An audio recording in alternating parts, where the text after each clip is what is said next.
moment.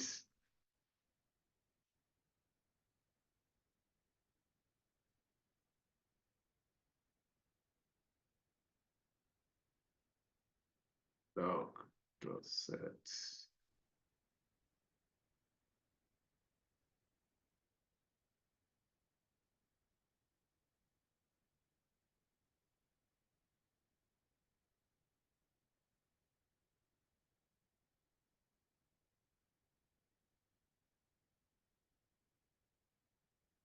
Okay, thank you very much. All right, thank you, sir. Thank you. You permit me to share my screen, if you wouldn't mind. Yes, sir. Yes, sir. So allow me to start sharing my screen, if you are okay with that. Yes, sir. Have you allowed me? Yes, you are allowed, sir. Okay, thank you very much. So I'm sharing my screen now immediately. Can you see my screen, please? Yes, we can see it, sir. Okay, thank you very much. Yes. Let me start by thanking the 𝐂𝐈𝐏 chairman and his team for organizing this webinar on HR and business strategic decisions. I want to say that I've been a member of 𝐂𝐈𝐏 for about 20 years. This is the first time I'll be getting involved in a webinar as a speaker, but we've been interacting. And I want to commend his chairmanship, Dr. 𝐂𝐚𝐫𝐌, who has even come to my office and brought my full membership certificate that was hidden somewhere. I want to say thank you very much. And also thank Dr. Osage. We've done everything possible in my center to work together to bring him on board, including my visiting him in Abuja, but it was not meant to be. But I can see him here at the beginning.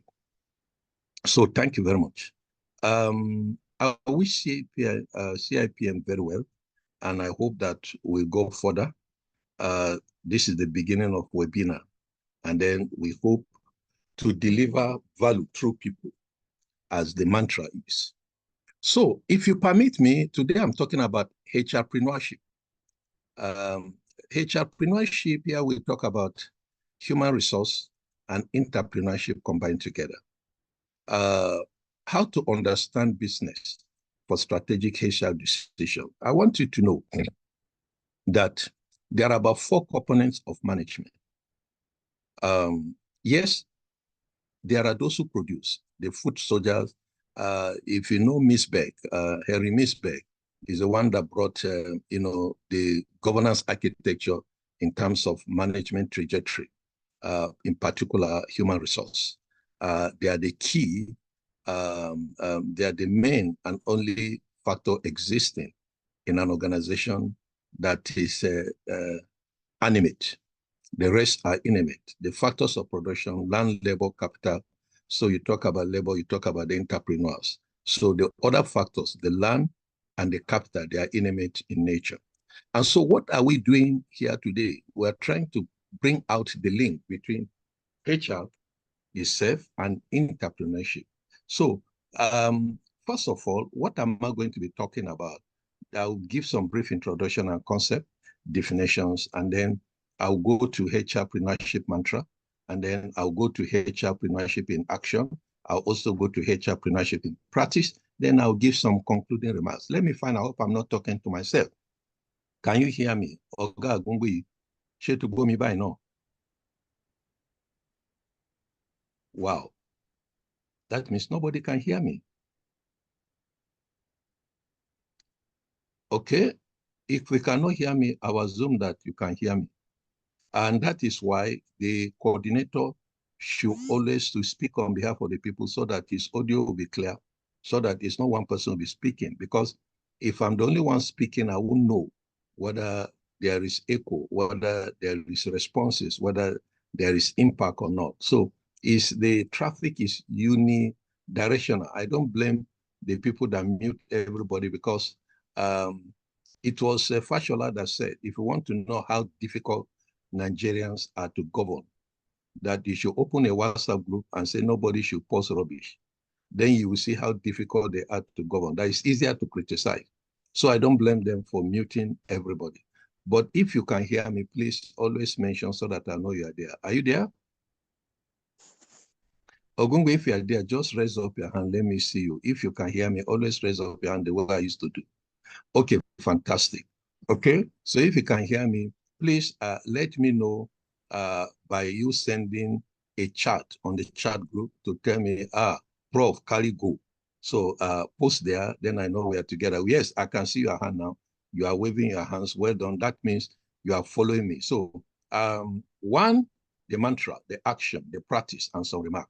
So then we go. Then I can continue. Introduction to HRpreneurship mantra. What are we talking about here? Number one, the HRpreneurship, what is it bringing on board is proactiveness and not reactive. When you want to be an HRpreneur, you have to be proactive. It's not fire brigade that after the fire has finished burning the house, then you start appearing to do nothing. In HRpreneurship practice, you are expected to be proactive, to think ahead, to look at what is next. Strategic decision making. There is a noise at the background. The organizers should mute themselves, please. So there should be strategic decision making. And then you have to know those to work with. It is not, the business of HR is not a server-master relationship. Every employee you are bringing is a partner in the business. And if he's not ready to be a partner, if you see you as a boss and him as a servant, the practice will not. So they are all business partners to grow the profit. That is why the big organization like Coca-Cola and the rest of them has been there for over 100 years. So you have to, you must try as much as possible to ensure that you build that partnership arena and you are not reactive. Those who are not HRpreneurs, they are reactive. They wait until something happens, then they start correcting. They don't anticipate, they don't predict, they don't prognose, they don't anticipate, they don't plan ahead. And so what HRpreneurship is trying to do is to ensure that you have those attributes. Then what do you mean by the point of view, HR from entrepreneurship point of view, that is looking at it in action? Number one, from the entrepreneurship point of view, what are we expected to do as HR person? One, you have to see that you manage talent. If you look at what happened in Nigeria during the immediate past coach, Finidi George, and some talented players in the team, is the issue of talent management. Most talented employee, they have this sense of arrogance and sense of fulfillment. If you don't know how to manage and massage their arrogance and their pride, you miss it entirely. Top talent, they are full of themselves. And rather than missing them and destroying the organization and said, I would rather sink than to stoop to conquer. So you meet those attributes entirely. Then there are people that don't care. Destructive tendencies must be done away with. Culture of building. In entrepreneurship, anybody that comes in is there to build the organization. The bigger the pie or the bigger the cake, the better for every one of us. So if it doesn't work, nobody will be better for it. Number three, you have issue in change management. For instance, they said, you better anticipate change or you have it imposed on you. If there is anything we can do as entrepreneurs to see how do we manage changes, what is the trend? If you don't monitor the trend to look at changes in technology, changes in pattern, and all that, if you look at as it is with the AI now, you will see that all this Google that we used to do is reducing by the day. People use AI a lot and not Google. If they are looking for something, AI will give it in a snap and all that. If you look at today, before we used to use a scanner, big scanner by our desk. Today, our phone can scan and do it. So these are changes in technology we have to key in. You can't afford to be using the olden days typewriter when everything that you want to do, you have personal assistant in AI and so. So data is oil. The new oil is data. The more data, there are people now, their work is to be supplying data, and they are living by the day on it. So we must try as HR manager to be generating data that we guide in our decision making. If we don't build data, we may not be able to take the correct decision. A well-informed decision is premised on accurate data. If you are not current, you cannot be correct. So you need the right kind of data, the appropriate data. Now, if you look at what we depend on is on the national data, National Bureau of Statistics. You can see the blunder they committed in 2022, where they said that they've done some new methodology and our unemployment is now 4% from 33%. That you don't need anybody, even a blind man that cannot see and cannot touch, will be able to tell you that our unemployment is far bigger than that. Our inflation is going close to 40%, 33%. How comes unemployment is 4%? And that is why nobody has been quoting that data. Nobody has been using it. Now, there are other organizations that supply their own data. The World Bank, the IMF, although we know that they have their own ulterior motive. That is why they're giving up prescription that is affecting the economy. So a data-driven HR decision-making is the best that we can think of, very important.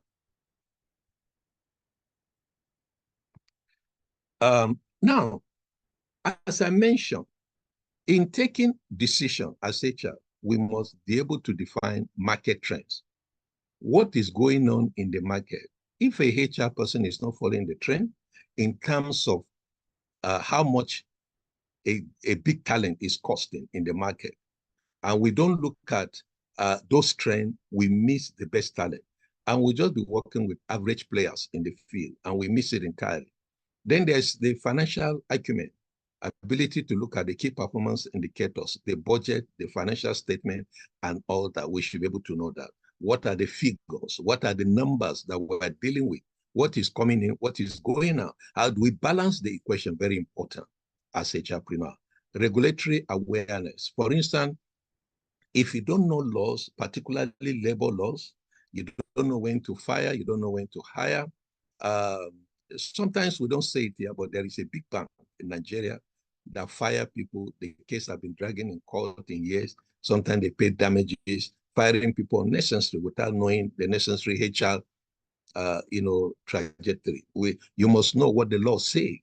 What are the regulations on hiring that kind of talent? What are the issues? There are people that they went and give appointment letter that doesn't hold water, doesn't stand in the court of law.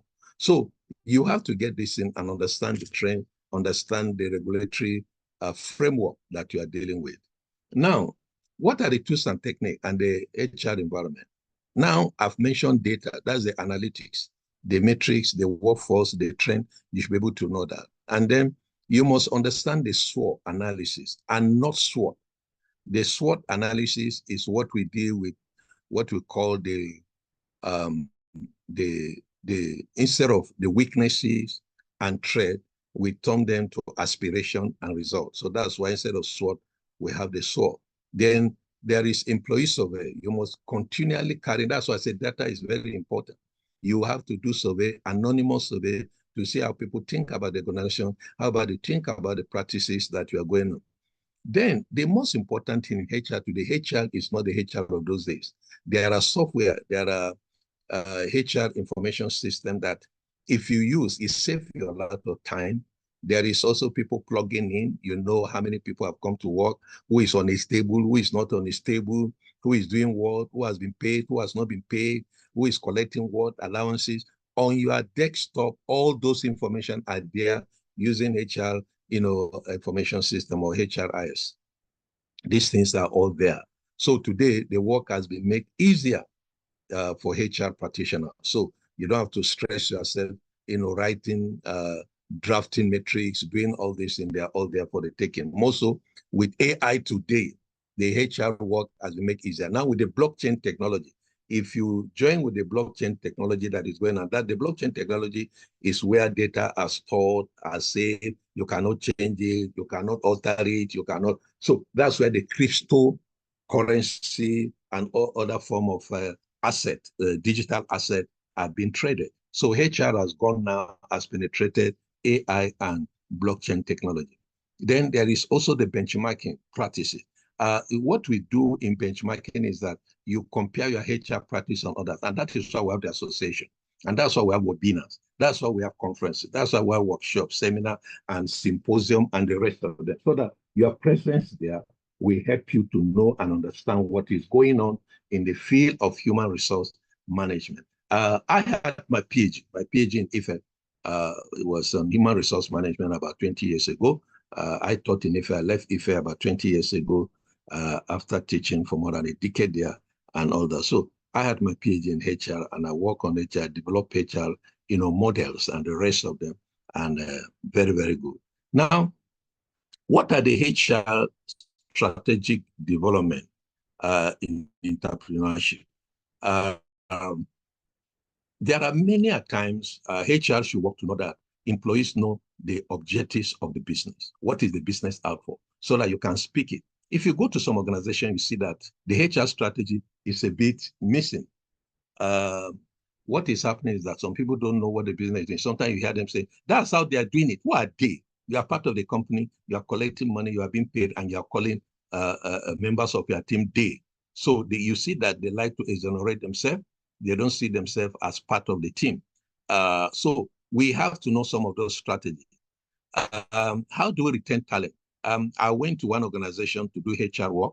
They asked me to come and do performance review for their staff. And then there is one, his performance was good based on record, based on what before me. Then they came to me that they are the one that recruited me, that this person should not be promoted because he's arrogant, he's stupid, he's this and that. I said, well, by the document before me, I do not see that presented. I see that he's doing his work. There's no case of absenteeism or lateness to work or truancy or all that. I said, that's what we assess. In terms of his ego, there are times they need counseling, they need advice. If you now start dealing with somebody who is hardworking because of your personal interest, because of sentiment, because of some issues, exogenous factors outside HR practice, it doesn't work. Don't how to engage a problem, and then succession planning. If we don't plan who takes over next in the next 1 or 2, 3 years, we should get. I had a department where I was HOD. After I served as HOD, I called for a meeting. I said, we have to put succession plan so that we know who is going to be the next HOD in the next 10, 20 years. In effect, it is like that. We know who will be next, who will be next, who will be next, like that.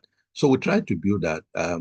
We have challenges, but eventually we have to meet and resolve that only one time somebody will do and hand over to the next person. The most senior, where they tie, we pick age. Who is the most senior in age? But we look at who is the most senior academically. But if there are 2 or 3 of them, who is the most senior among them?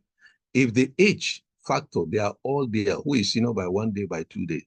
If they are born the same day and they got promoted the same day, they have the same qualification, we have not reached there, we'll look for some other factors. So we have to develop strategy about an engagement, recruitment, and competencies and objective for the organization. We must align all those things together. Now, we have discussed that what gives a competitive advantage as HR practitioner. How do we improve our decision making? How do we retain, the best talent without any issue? So very, very important.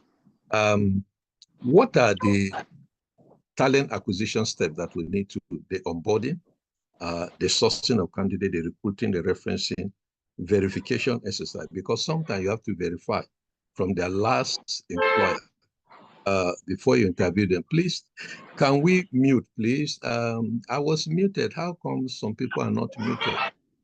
There is noise around. HR, can we mute, please?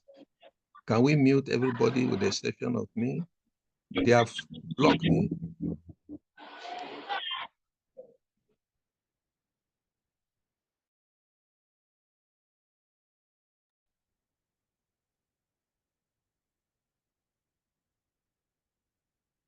Can you hear me now, please? Yes, I can hear you. We can hear you, sir. Just go ahead. Okay. Please allow me to share my screen. You blocked me, please. Okay. Allow me to share my screen. Okay, you can now. Okay, thank you. Can you see my screen, please? Yes. Okay, yes, so we have to go fast. Time is going. Talent management in HR, I've talked about data-driven, focus, marketplace. We must know what is going on in the marketplace and what have you. HR talent innovation in practice. I know I've told you about the mantra. I'll tell you about the action to be taken, and I talk about the practice. I've talked about the information system, and I talked about the tracking, how to track. You can track what is doing what, who is doing what. The learning management system is very, very important. I work in Abuja with a group. Their learning management system is so superb, so great, and I saw how HR is being done, and that's where I learned my learning management system, the software, and all that, and the tools of HR, very, very important. These are things that this lecture cannot cover, but you have to learn them. Sometimes you can watch YouTube videos, you will see how this is born, but sometimes you have to pay for these tools, materials that will help you to build your efficiency. And sometimes routine tasks can be automated.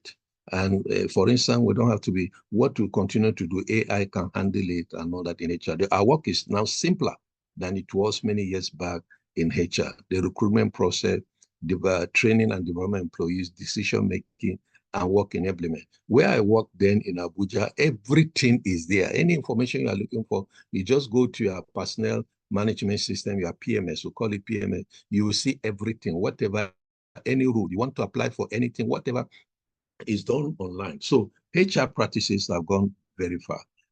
I'm concluding now because I've been given limited time. So what are we concluding? Number one, in HRpreneurship, we have to be holistic in our approach. We call it system. HR management in system. Everything is involved from point one to the end. All the system, we involve them together. Now, how do we influence employees to ensure that they practice? What are the HR management practice tools that will bring influence? Like Carnegie said, how to influence people. So what do we do to influence decision-making that is perfect, that is flawless, that is strategic? Very, very important. How do we generate the data? Sometimes there are already existing data, as I told you, National Bureau of Statistics and also our HR practice, but you don't heavily rely on those data. You have to generate your own, the one that you can be sure of. And that's what we call primary data in terms of decision-making. You go around, you go to the field and get questionnaire, structure questionnaire, you administer them, people give you information and all that. And then innovation and efficiency. You must be very innovative. You cannot be innovative if you are not engaging with people. You don't belong to the HR ecosystem, what is going on in big firms, in medium-term firms, in SMEs, and the rest of them. So to be able to innovate, you must see what others are doing and see how can you do it better. Continuous improvement. Continuous improvement comes by continuous learning. And that's why we have mandatory professional development program where you attend, you see the thinking in the HR framework. So what are the HRpreneurship areas we need to look at? Number one, there must be discipline. One of the things is like entrepreneurship, people are not disciplined, employees are not disciplined, the managers are not disciplined. Discipline with time, discipline with money, discipline with resources. Any HR manager that cannot manage human and material resources very well is not there. And that's why we have governance. We call it HR governance, in fact, not HR management, because management, governance is both management and leadership. Leadership leading animate resources, management leading inanimate resources. So the HR governor, instead of HR manager now, the term now is HR governor. So that means you are managing both human and material because they complement each other. So we have the labor and the capital, they complement each other. And they say integrity, the hallmark of a HR manager. You must be trusted. The employees must trust your judgment. You are not partial. They cannot see bias in it. You will see that there are people that are close to you When they go out of the field, you must reprimand them, and everybody sees. So your integrity is intact. You must respect the dignity of labor. The cleaners should be respected. They are human beings as well. There should be social justice. There should not be partiality. You must be religious tolerance. Sometimes religious in Nigeria is a very sensitive thing. You must demonstrate that level of tolerance.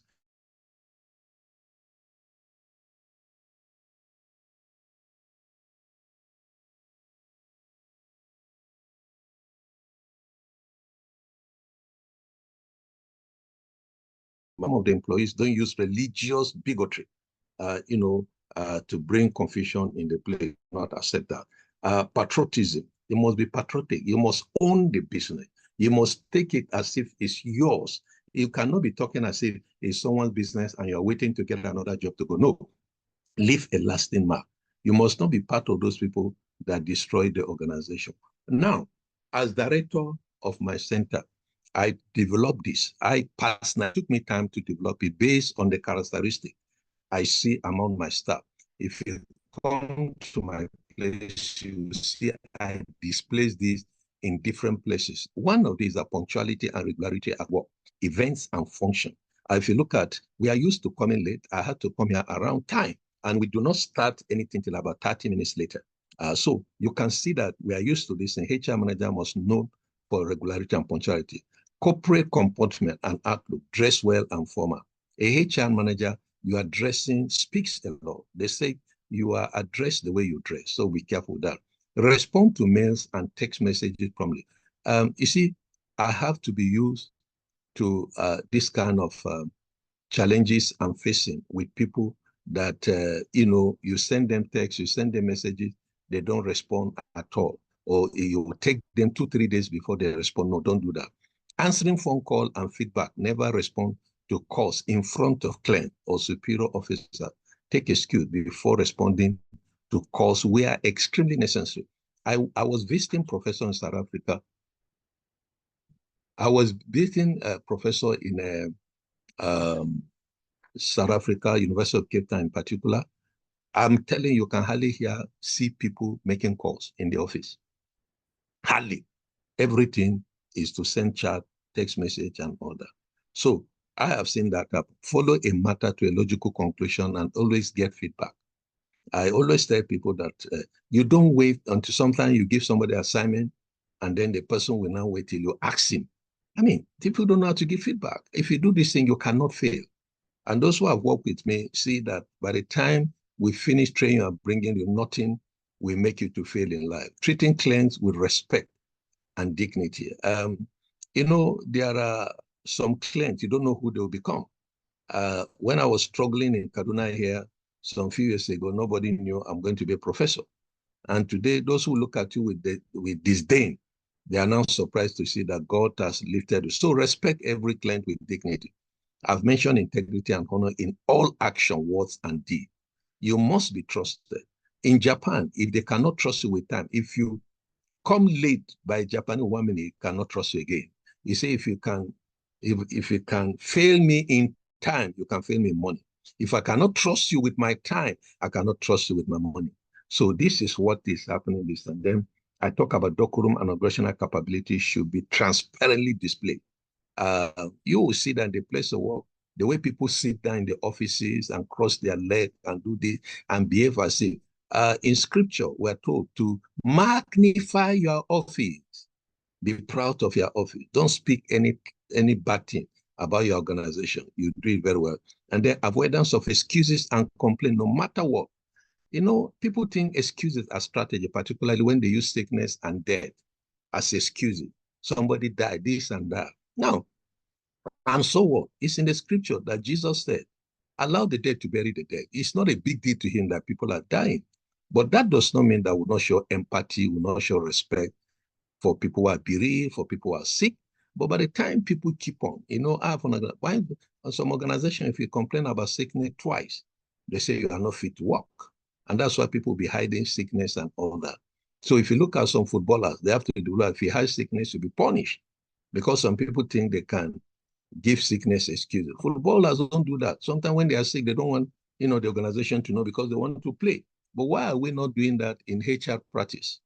Why don't you do that? Application of office etiquette, the way you speak, the way you eat in the office, the way you dress in the office, the way you talk in the office, there should be that decorum and the etiquette. Attendance of meeting and function, a must, and punctually. Keeping constant contact with clients and partners. If you do all these 20 things, you cannot fail. Exhibiting the right attitude to work and excellent service delivery, self-confidence and interdependence. You can see that you cannot do this thing alone. You have to work with others. Creativity and innovation at work. Share information freely and generously. Stay clear of controversies. And then make the work environment noise-free. Use your phone sparingly. Be resourceful and avoid indolence and idleness at all costs. And so these are the things I display in my organization as a HR practitioner. And I ensure that people look at it, they read it every now and then. If you float it, I'll point to it and say, see, you are not doing what you're supposed to do. Now, one thing you have to know in HR practice, if you don't, the major thing to conquer is self. If you do not conquer self, you'll be conquered by self, Napoleon Hill. And so this man is trying to increase his length so that he can get the job. As a HR manager, I want to ask, will you employ this person or you're not employed? He's looking for a job and he has increased his height. What do you do as a HR manager? The decision is yours. Perfection may not be attainable. We should not say nothing is impossible. But if you chase perfection, the minimum you get is excellence.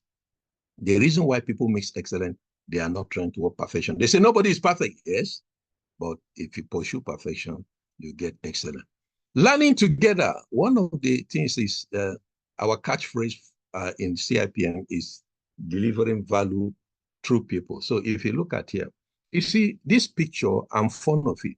This is, this is Chartered Accountant Practice of UK. We have meeting. I was embarrassed when in the whole place, I was the one wearing native. I got embarrassed. In fact, some Nigerians, when they saw me, they were not happy with me. I was shocked to see the white people were coming to me because I was looking different. You can see me there alone. I was regretting, why did I wear this? Because I just went freely. And out of the country, I was wearing that. If I've gone with this attire a lot, I would have sold a lot and make billions. Maybe you wouldn't have been seeing me in this webinar because I would have been among the top rich people by then. But here am I, learning together, delivering value through people. It's about people all the same. Now, what is the thought for today as I round up? Delegate responsibility in order to elongate productivity. As a HR person, you can't do everything. There are things you give others. There are things you can do yourself. And what are we talking about? Just do nothing. It is impossible. And that's why I said perfection is possible. You can attain perfection. Just do nothing. But look at it. Just do it. Nothing is impossible in HR. You can achieve it. Again, just do nothing. It is impossible. And then just do it. Nothing is impossible. Now, what is it? I round up and I end here. There was a country. And that's the trouble with Nigeria. The trouble with Nigeria will make things to fall apart. And when things fell apart, the center could not hold. And Chinua Achebe became no longer at ease. And the arrow of God fell on him. And he became the man of the people. And Professor Wole Soyinka declared that the man died in the antis of the savannah. So I want to thank you very much and wish you the best. And I can ask you if you want to push your questions forward. And then I end here with my profile that was being read to you. I want to thank you very much for having me here. And I hope you enjoy my brief andragogical presentation. And I want to say thank you to His Eminence, the Entrepreneurship Ambassador of the Kaduna State Entrepreneurship Research and Development Center, Global Ambassador, GCA, Dr. Emmanuel Ogungbuyi for inviting me, and also Dr. 𝐂𝐡𝐚𝐫𝐭𝐞𝐫 of the Metaverse PLC, the Global Metaverse, and the rest of them, and members of the CIPM Kaduna branch. Thank you for bringing me. Now, good day. Ndanu, Eleo, Modupeo, Eshe Baba. Thank you.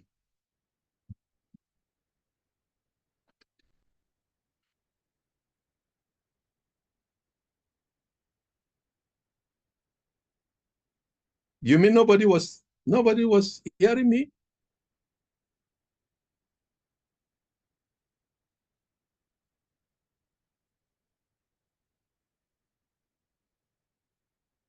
Nobody? Nobody on the call? Okay. Thank you, sir. We are here. Okay. You have been Okay. quiet. I thought Yes. nobody is there. Yes. So I want to thank you very much for having me. I hope you can hear me and I can hear you. Thank you. Yeah, your voice is loud and clear. Yeah. Okay, thank you. I will be calling on Emmanuel Ogumbi now to take over from here and usher in the next speaker.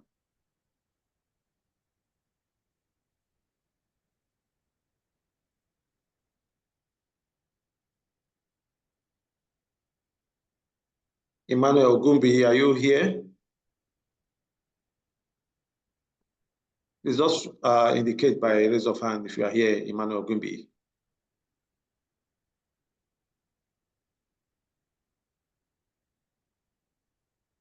Okay, over to you. All right. Thank you, Prof. Thank you. Thank you. I've said it at the beginning that we can't have anything less. I know if you have the time, and another wonderful thing about you is that no matter, even though it's 5 minutes, you always deliver. And particularly, I'm always proud of you. I'm proud to be an associate of yourself. And I trust you for that wonderful work. Even within a short time we had to plan this program, I sincerely thank you. And I'm sure all the participants this afternoon must have agreed that, of course, they have a good bargain. Because Prof may be attending to some few things in a short while before our next speaker come, who is also going to be taking a moment.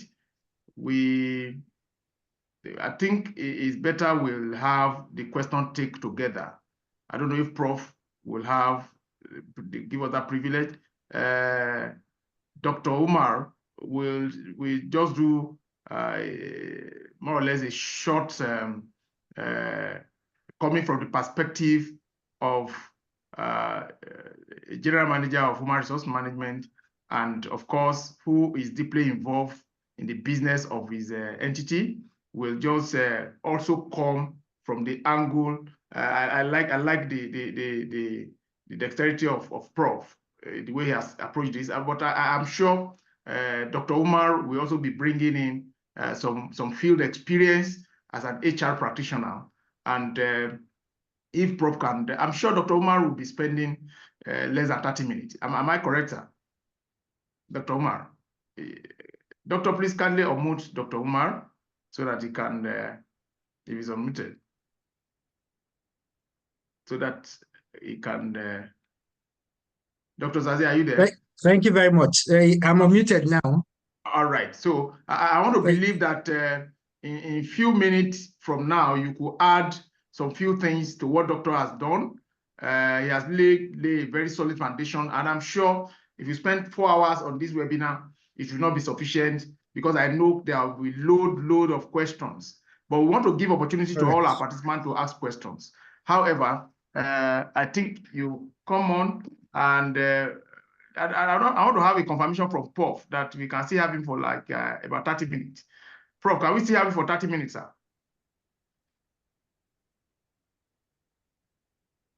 Prof said, sir. I can assure that I will just run through for 15 minutes. Okay, then, good. Question and answers will now come in, so that we shouldn't take much of Prof's time. All right. Yes. Okay, I was muted. You know, you mute people a lot. So, Your Eminence, Dr. Umar Mohammed, sir, yes, you are welcome, sir. I think I'm praying to be like you, and I think Dr. Ogumbi might have told you that I've sent a message to beg you that I want to be like you, that you should help me. Thank you, sir. Prof, thank you very much for the kind words, Prof. I'm honored. So if I can be allowed to quickly just share my screen, please.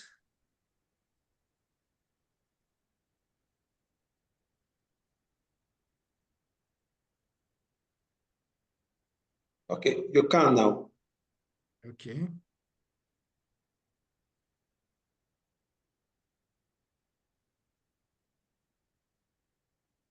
Can you see my screen?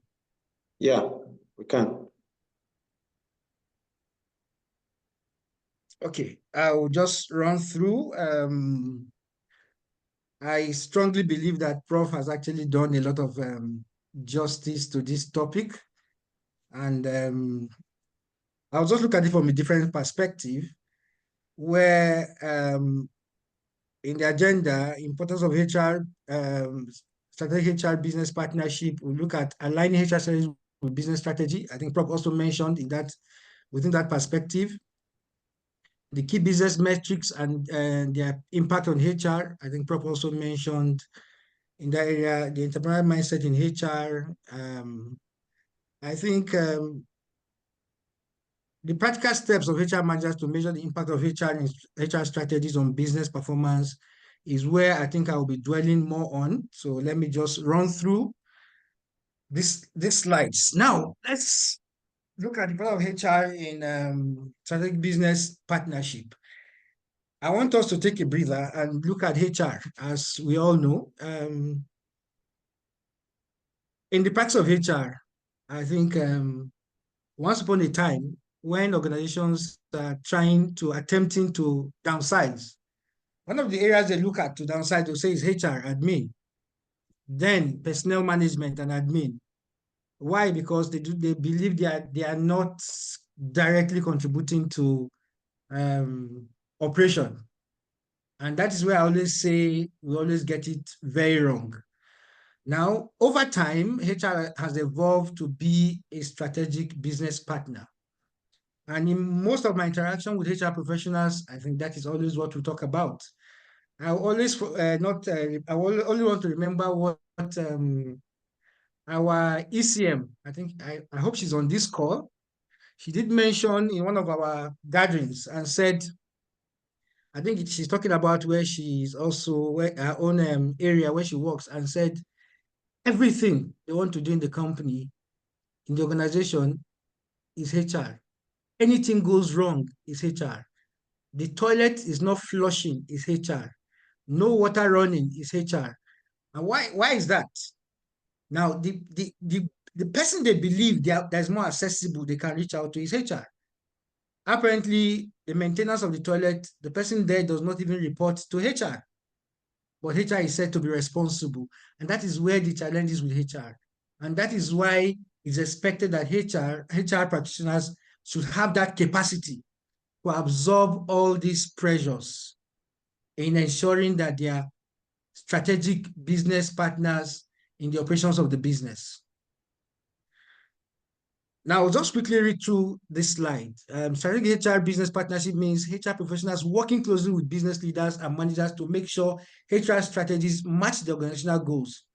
This is important in today's fast-changing business world because it helps in making better decisions, increasing employees' involvement, reducing risk and cost, and encouraging innovation and change. Now, what I always say is that we have HR managers and we have HR managers. As a HR practitioner, if you want to grow in HR, then definitely you have no choice but to involve in the business. If as a HR practitioner, you're not involved in the business, you're just there just to, like they say, you're there to hire and fire, and that is the end, then it will not work. In terms of the numbers, in terms of the customers, in terms of market share, it's expected that a HR manager is directly involved. You must find that seat on the table. If your business leadership does not believe you have something to offer on that table, then it's just a matter of time that recognition, respect is lost. You must earn that recognition. You must earn that respect.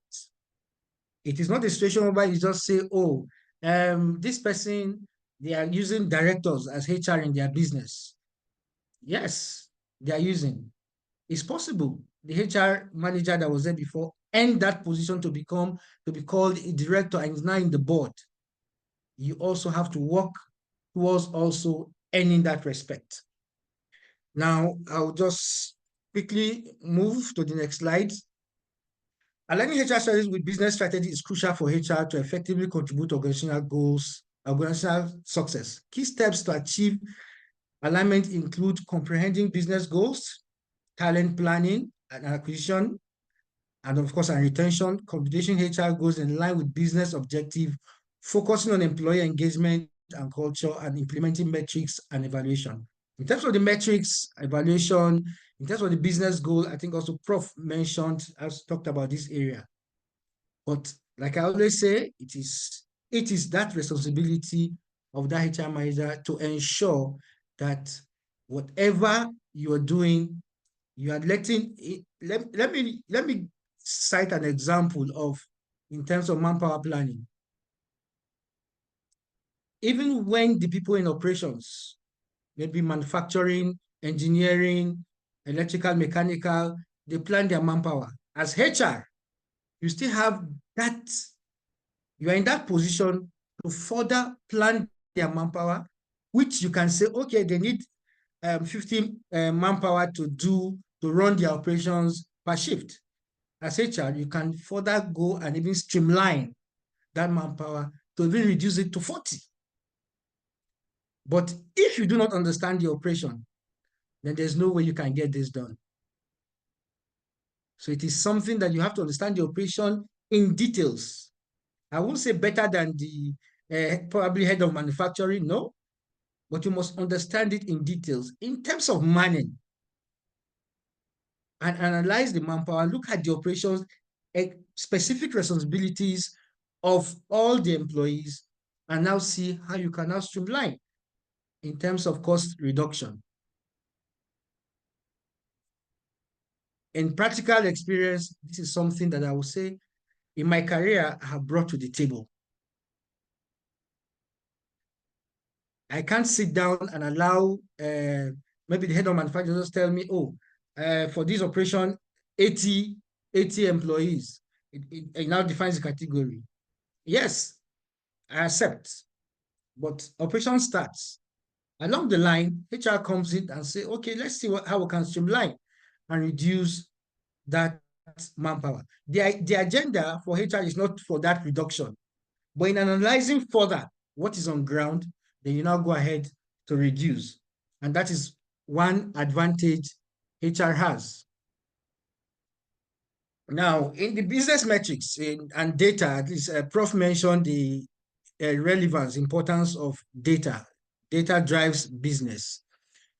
In terms of HR, there are some key metrics and their impact on HR, which is in terms of revenue progression, profit borders, customer gratification, employee turnover rates. And these are things that data helps you to communicate this to the business.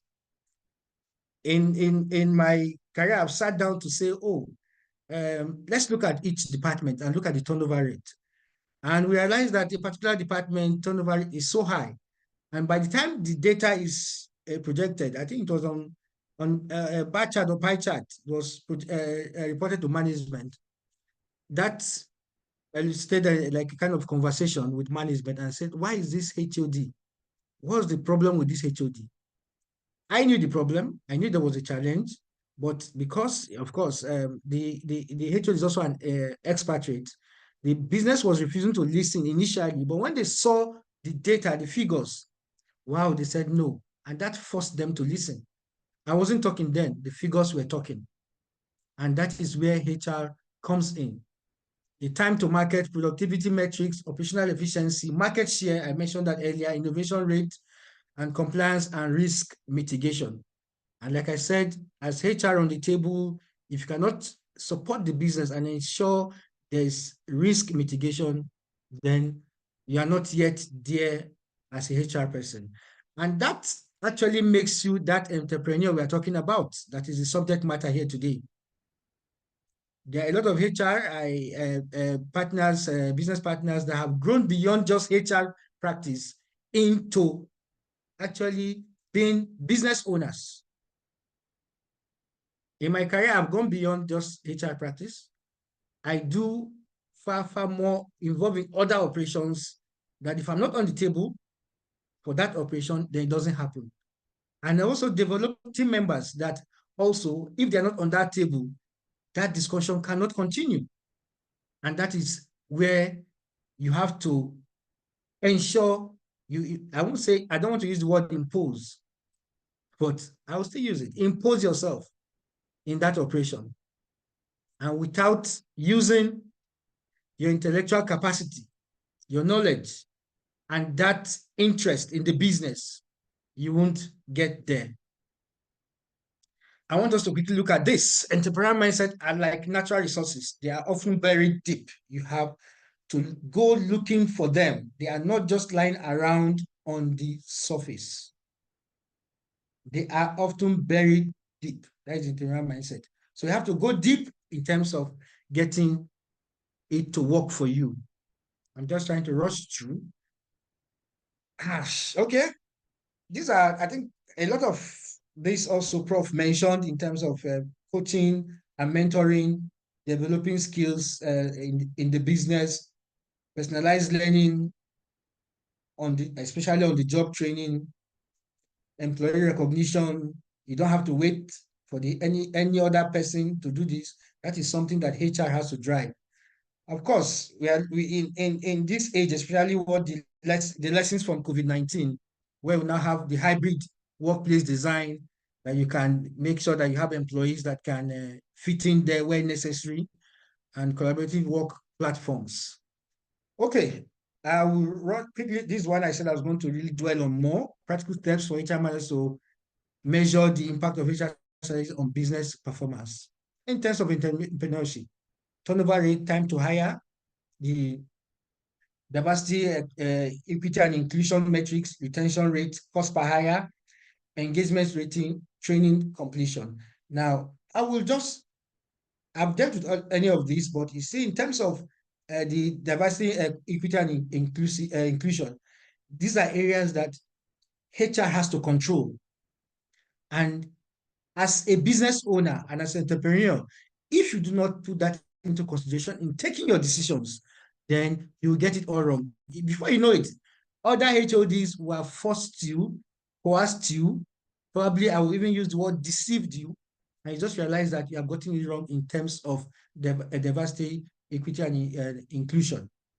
Then cost per hire is also on that thing that you look at, you control, you take charge of. I'm not saying HR is the sole knowledge, the sole owner of cost, checking the cost per hire. No. It's possible that even your ideas, when you bring it to the table, there's another HOD somewhere that might bring his own idea that could be cheaper and also give you the necessary results. So put that into consideration when taking such decision. All right, and I also look at the aspect of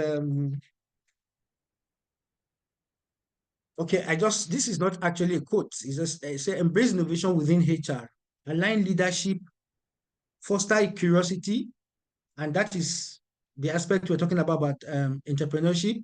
Foster curiosity.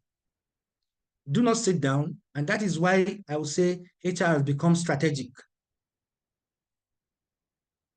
Foster that curiosity to bring out those ideas that will support the business. Collaborate across functions. Experiment fearlessness and celebrate progress. And that is where I say HR must be the champion of this. If HR is not the champion of this, then definitely we'll get it very wrong. And I'll use this slide to conclude this very presentation. I'm sure we'll be able to answer a lot of questions in the question and answer session. I hope I didn't take more than 15 minutes. Thank you very much. Over to you, Dr. Sagi. Okay, thank you so much. We appreciate your time. That was a 5-star performance, and it's one of the best we are getting. But the combination of Professor Seth, Umar F. Mohammed is a superlative performance that we might never get somewhere else again. I want to hand over to Mr. Emmanuel Ogunbiyi to moderate the question session, and hopefully in the next few minutes, we'll take as many questions as possible. Please, when asking your question, try to avoid explaining. Just ask your question straight, and any of the speakers will respond to you directly in some few seconds too, so that we can take as many questions as possible and close in good time. Thank you. Over to you, Mr. Emmanuel. Thank you, Doctor. Just like Dr. Zazia have just mentioned, I'm particularly excited at the rich experience being shared here, and I like that particular that you are not a pushover in your place, even as the GM Human Resources at TGI, and that I can attest to it, that critical business decisions are not taken behind you. And that is the beauty of an HR that understands his onions or our onions in a place of business. And that is why we are doing all of this, so that when organizations are considering retrenchment, the first port of call will not be how to throw away some of the HR guys and say, after all, one admin man can do the HR work, because the HR man has been carrying file up and down and not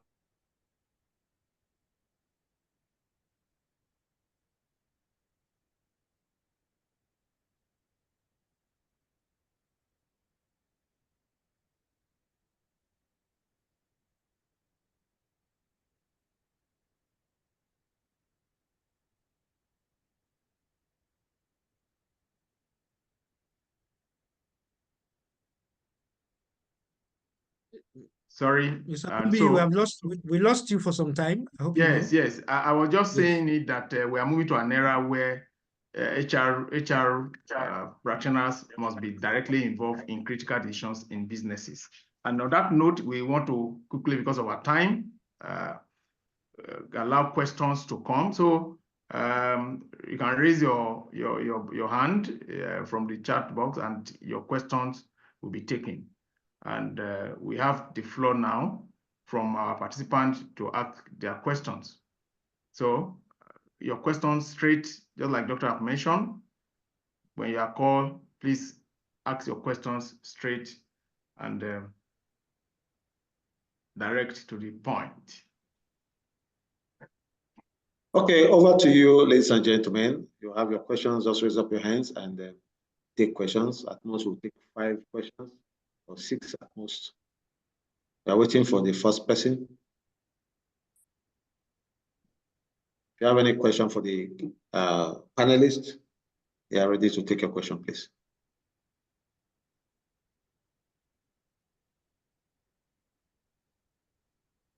Just raise up your hand and we'll call you to ask your question.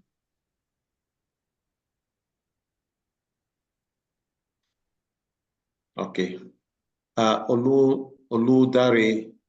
Olorudare. Okay, your hands is you brought down your hand. Ibrahim Ujulo Medugu.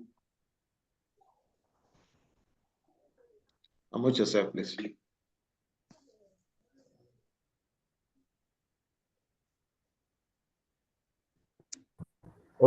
Okay. Okay, to you. Over to Hello. you. Hello. Yeah, thank you. Yeah, good afternoon, and thank you for the organizers of this webinar and the facilitators. Kudos to every one of you over there. Thank you. So I would like to ask a question with regards to the influence of family and friends playing down the objectivity, you know, the practical strategies in bringing in place growth and development in organization. The influence of family and friends, how can that be mitigated? Okay, we have 2 panelists here. Should I send that over to Dr. Umar? Dr. Umar, over to you, please. Okay, thank you very much. Wow, that is an interesting question, I must say, but it's not also something that is to worry much about. Now, we are in Nigeria, and not just in Nigeria, every part of the world, there's always the family factor, friends factor in business, especially in the practice of HR.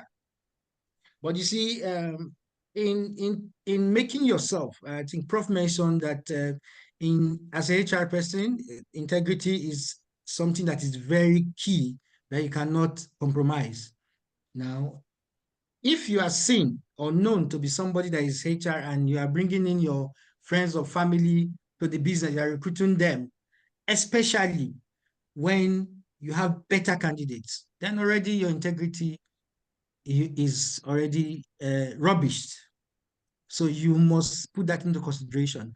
So what I would advise right from the onset as HR, and I'll just, let me not even advise, let me just say what I have, the practice I've taken right from the beginning is that where I work, there's no family there. It's a principle from the onset. No family there. So that means if I have any family member, I refer them to my other professional colleagues that can check them, assess them, interview them, and see if they fit, and they are given the role. But in my own, in the place where I work, I do not recruit family members, and my family, my very large family, already know this. Same applies to friends. So I would advise that that is what you take up as a principle, especially in HR, because the level of integrity, you know, and transparency in HR is higher to me. Please, I beg to be maybe disputed here that the level of transparency and integrity in HR is higher than any other person in the business. And that is what I always tell my professional colleagues, because if maybe the mechanical engineer does something wrong, nobody wants to bother. But that same thing, if the HR manager does it, then it's a big deal. If you have not experienced this, I'm sure with time you're going to experience this. So that is why I will tell you, set that principle right from the onset, and you will not have any problem with family and friends. I'm sure Prof will want to say something to this also, please. I think there is an advert, is it by MTN or one of those network that they say family and friends, F and F joined together. Well, His Eminence, Dr. Umar Mohammed, maybe having the Shagari style of Shagari never allowed any member of his family to interfere with his business. In fact, his children wanted to be using facilities of governance at the presidency. He did not allow them. He said it is only him that is the president of the country and not his family. But the truth of the matter is that that is not the Nigerian thing. It's uncommon in Nigeria for those at the helm of affairs not to allow their family to interfere. The family encompasses our wives, our children, our relatives, extended family, and nucleus. Now, by the time you finish your term or you leave office, they will now be the one to blame you that you do not achieve anything. We are told that business thrives when family and friends pay their dues. By the time we allow them to be interfering with our work, we should forget about delivering value. Recording in progress.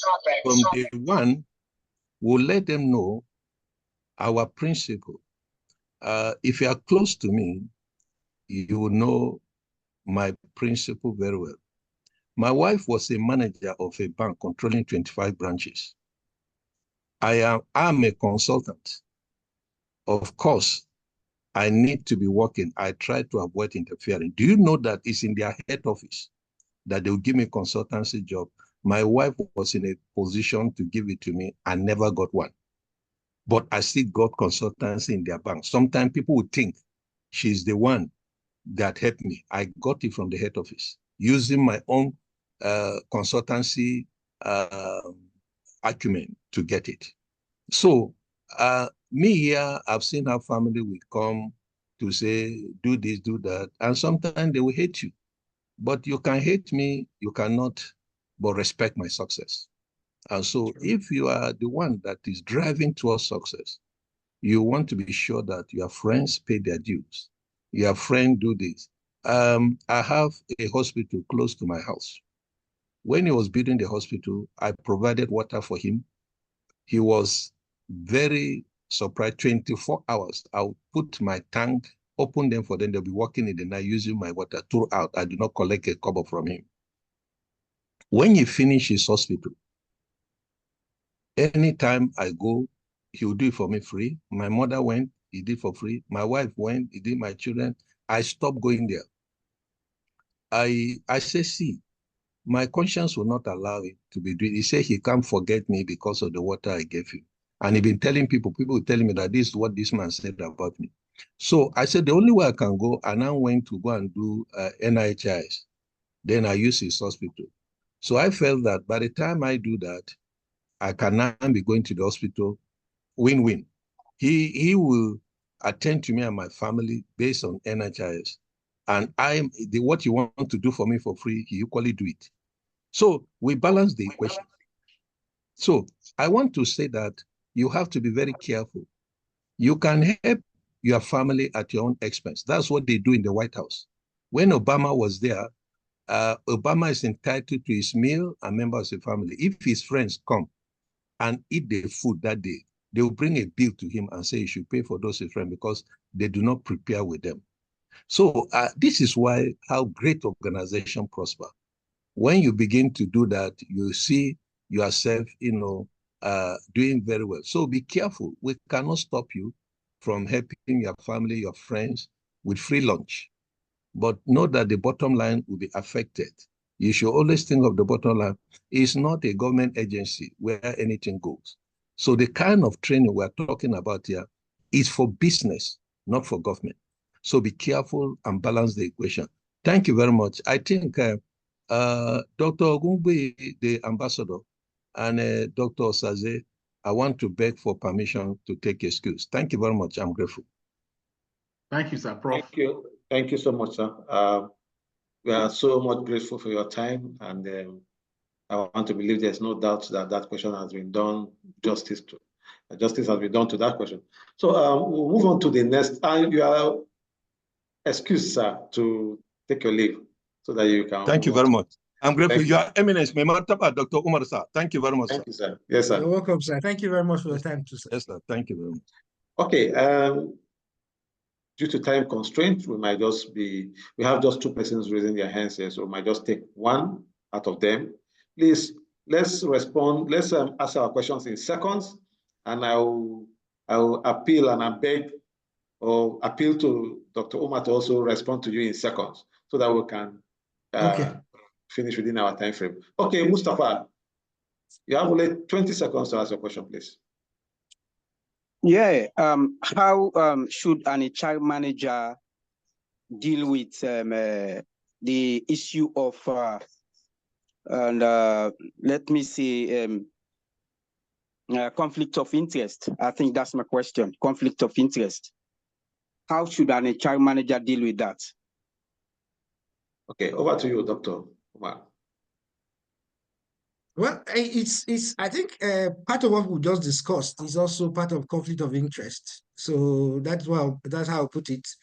When there's a family trying to come into your operation as a HR manager, there's conflict of interest. But if it's regarding any other operation, then okay. Mustafa, are you speaking? No, go ahead, sir. Okay. Now, in other areas, it is something that as HR manager, you guide against. You guide against jealously.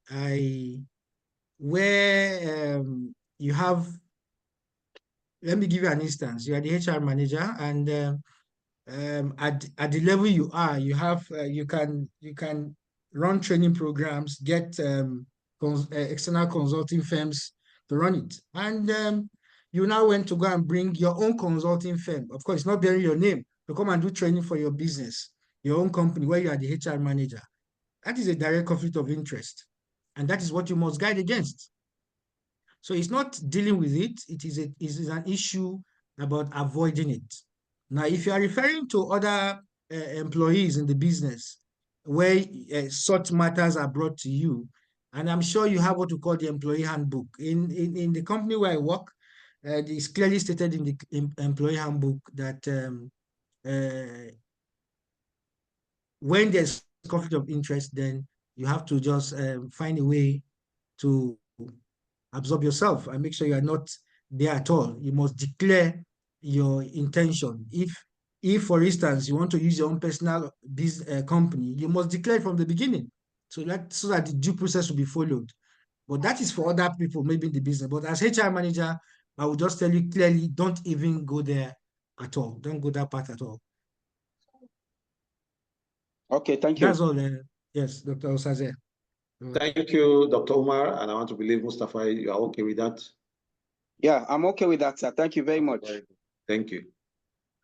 Okay, one more person, and that will be end for this session.